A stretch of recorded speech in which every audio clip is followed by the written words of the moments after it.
దేశంలో అనేటువంటి ఆపరేషన్ కూడా జరుగుతూ ఉంది.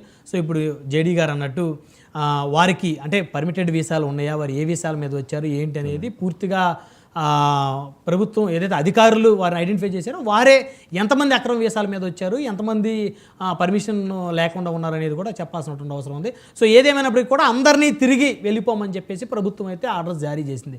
సో ఇప్పుడు దీన్ని ఈ పరిణామాన్ని మనం ఎలా చూడాలి అంటే ఇంతమంది ఉన్నారా, అదే భారతదేశం నుంచి ఎంతమంది వెళ్ళే అవకాశం ఉందో, పాకిస్తాన్కి ఏదైనా పనుల మీదో వ్యాపారం నిమిత్తం భారతదేశం నుంచి కూడా ఉండే అవకాశం ఉందా? మనకి భారతదేశం నుంచి పాకిస్తాన్కి వెళ్ళేటువంటి అవసరం చాలా తక్కువ ఉందండి. కారణం ఏంటి అంటే మేబీ అక్కడ ఏమన్నా రిలేటివ్స్ ఉన్నా లేదా ఏదైనా ప్రత్యేకమైన పరిస్థితుల్లో మాత్రం వెళ్తారు. కానీ భారతదేశంలో పాకిస్తాన్ నుంచి వచ్చేటువంటి వాళ్ళు కనుక చూసినట్లయితే వాళ్ళ బంధువులు కొంతమంది ఇక్కడ ఆ యొక్క ఇండియా పాకిస్తాన్ సెపరేషన్లో ఉండిపోయారు. వాళ్ళని కలవడం గురించి కానీ ముఖ్యంగా వైద్యం గురించి అండి, ఆ మెడికల్ పర్పస్లో షార్ట్ టర్మ్ వీసాలో వచ్చేటువంటి వాళ్ళు చాలామంది ఉంటారు. అలాగే వేరియస్ అదర్ రీజన్స్ గురించి వచ్చేటువంటి వాళ్ళు. సార్ కరెక్ట్గా చెప్పారు, మనకి వేరియస్ డిఫరెంట్ టైప్స్ ఆఫ్ వీసాస్లో వాళ్ళు వస్తారు. Short term visas, long term visas అని చెప్పేసి ఇందులో కేటగిరీ. అయితే ఇప్పుడు మనం ఖచ్చితంగా తెలుసుకోవాల్సింది ఏంటి అంటే అక్రమంగా ఉన్నటువంటి వాళ్ళు ఎవరు, వాళ్ళని ఎలాగా వాళ్ళని ఐడెంటిఫై చేస్తారు, వాళ్ళని జైలుకి పంపిస్తారు. మిగిలినటువంటి వాళ్ళు ఖచ్చితంగా వెళ్ళిపోవాల్సిందే. ఎందుకంటే ప్రస్తుతానికి ఇండియా పాకిస్తాన్ మధ్య ఆ సహృద్భావ వాతావరణం అనేటువంటిది లేదు.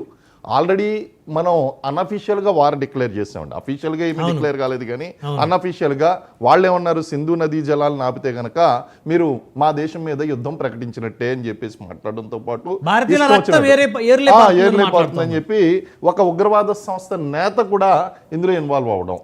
అలాగే మనం ఎప్పుడు కూడా ఇంతలాగా మనం తీవ్రంగా రెస్పాండ్ కాలేదు. ఈసారి ఇంగ్లీష్లోనే ఆయన మోడీ గారు ఇచ్చినటువంటి లెక్చర్లో ప్రపంచ దేశాలకు అర్థమయ్యే విధంగా ఖచ్చితంగా దీనికి ధీటైనటువంటి జవాబు చెప్తాము, వాళ్ళు ప్రపంచంలో ఎక్కడ దాక్కున్నా సరే వాళ్ళని ఏరివేస్తాం ఉగ్రవాదులను అని చెప్పేసి చెప్పడం చాలా సీరియస్గా ఉంది. అండ్ ఈ డెవలప్మెంట్స్ కూడా మనకి యుద్ధ దిశగా నడుస్తున్నాయి కాబట్టి ఈ సమయంలో ఎవరు ఏ ఉద్దేశంతో వచ్చారు, ఇప్పుడు ఆల్రెడీ వాళ్ళ యొక్క ఐఎస్ఐ ఏజెన్సీ పనిచేస్తూ ఉంటుందండి. అలాగే కొన్ని స్లీపర్ సెల్స్ కూడా ఉంటూ ఉంటాయి. సో ఇందులో ఎవరు ఏ విధంగా పనిచేస్తున్నారు, ఆ ఏజెంట్లకు అనుగుణంగా ఎవరు ఇన్ఫర్మేషన్ ఇస్తున్నారు, ఇది దేశానికి ప్రజెంట్ సిచ్యువేషన్లో it is not advisable at all. కాబట్టి వీళ్ళందరినీ కూడా పంపేయడం అనేటువంటిది చాలా వ్యాలిడ్.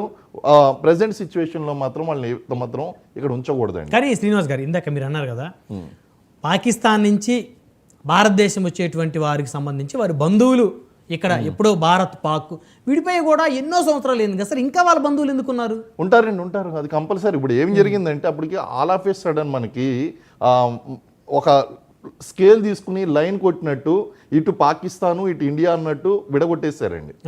వాళ్ళకి లాహోర్ నుంచి మనకి ఢిల్లీకి, ఢిల్లీ నుంచి లాహోర్కి ఒక ట్రైన్ వేసి ఎవరు ఎక్కడ సెటిల్ కావాలో సెటిల్ అవ్వండి అని చెప్తే మత కల్లోహాలు చెలరేగినాయి.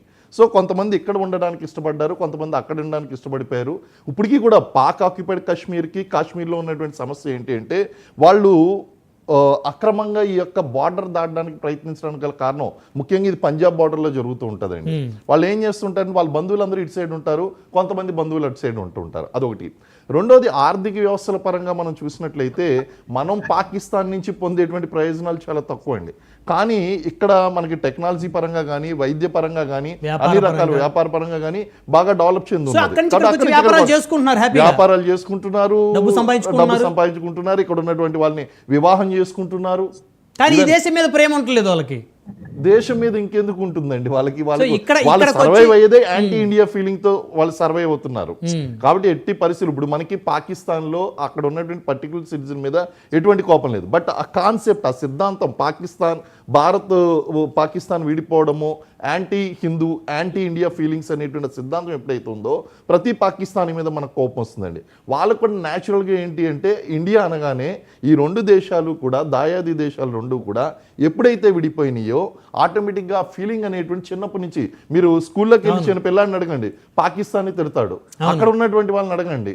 అంటే పేట్రియాటిజం ఎలా మారిపోయింది అంటే నా దేశాన్ని పొగడడం కన్నా పాకిస్తాన్ తిడితే పేట్రియాటిజం ఉన్నట్టు. అలాగే పాకిస్తాన్కి కూడా ఇండియాని తిడితే పేట్రియాటిజం ఉన్నట్టు అండి.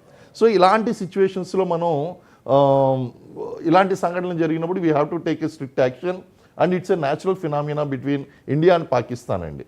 ఇది సైకలాజికల్ కండిషన్, పబ్లిక్ ఉన్నటువంటి సైకలాజికల్ కండిషన్ అండి అది.